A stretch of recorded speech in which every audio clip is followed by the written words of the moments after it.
Okay, so if you've ever tried to learn something new, maybe a language, coding, I don't know, an instrument. Yeah, and you hit a wall after like 3 afternoons. Exactly. And you quit. You know the feeling. It's not really about lack of time, is it? It's that feeling of being just terrible. Utterly, grossly incompetent. Yeah. That initial pain is real. So today, Hmm. we're going to dive into Josh Kaufman's 20-hour rule, which I think is maybe the perfect strategy for getting past that exact failure point. Yeah, but first we have to tackle the big myth, right? The elephant in the room. Ah, the 10,000-hour rule. Exactly. That idea, the one Gladwell made famous, it's really about achieving elite world-class Like performance. top tier Yeah. concert pianists, Olympic athletes kind of level. Right. That's the absolute summit. But the 20-hour idea, that's totally different. Yeah, most of us, let's be honest, we don't need the summit. We just need to get, well, not terrible. Functional competence, that's the goal here. Kaufman promises that in 20 hours, you can go from knowing absolutely nothing to being, like, surprisingly good. Surprisingly good. I like that. And what's really clever, I think, is that the whole method is built to beat what he calls the frustration barrier. That dip, that Yeah. point where it feels so awkward and hard and you're making constant mistakes. Uh-huh. And your brain is just screaming, stop. That's where, like, 99% of people give up. So the 20 hours is basically the minimum dose to push through that specific You feeling. got it. It forces you past the worst part. Okay, so let's unpack this. There are 4 pillars, right, to make this rapid learning happen. Oh, 4 key steps. Pillar 1 is, it sounds very strategic, deconstruct the skill. It is. It's pure strategy. Think Pareto principle. The 80-20 rule applied to learning. So find the 20% of the skill that gives you 80% of the results. Pretty much. Break it down to the smallest critical parts. Like, if you're learning ukulele, Okay. you don't start with every single chord and all the music theory. No way.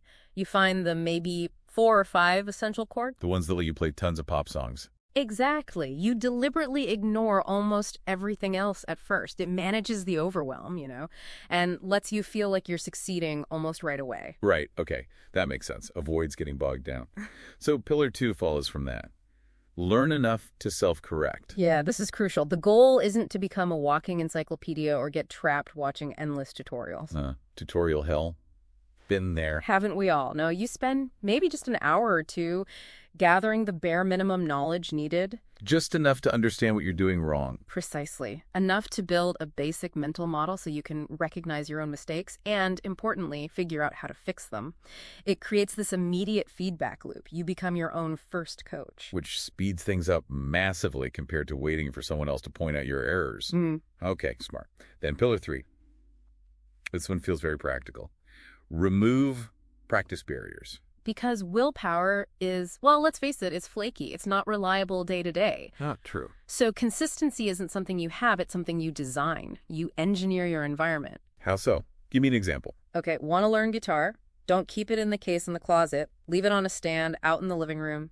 Visible, easy to grab. Reduce the friction. Totally. Make it frictionless. Learning code. Keep the software open. Want to paint. Easel set up. Brushes ready. Every little barrier is an excuse waiting to happen. Got it. Design the habit into your space. Okay, last one. Pillar 4. The big commitment. Practice for at least 20 hours. Seems simple, right? But it's the commitment device. It's the guarantee. The guarantee you'll actually push through that frustration barrier we talked about. Yes. By pre-committing to those 20 hours, you force yourself past the point where most people quit. You stick with it long enough to actually see progress. And that's when it starts feeling less awkward, more Right. rewarding. Exactly. You start getting those little wins, those mastery experiences. That builds real confidence, the belief you can do it. And that feeling makes you want to keep going. The activity itself becomes the reward. So wrapping this up for you listening, what's the big takeaway?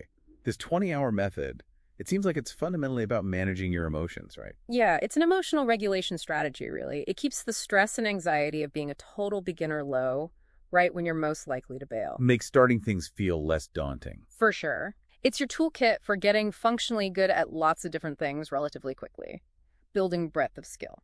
And here's a final thought. Hmm. What happens after the 20 hours? If you find you actually genuinely love this new skill. Well, that's the beauty. The 20 hours gets you started, builds that initial competence. If the passion ignites, then you can decide if you want to aim for that 10,000-hour path. Right. You could transition from this rapid start to deep, deliberate practice for real mastery, Yeah. from breadth to depth. Exactly. So in a world where we constantly need to learn new things, maybe knowing how to start effectively, maybe that's the most important skill of all.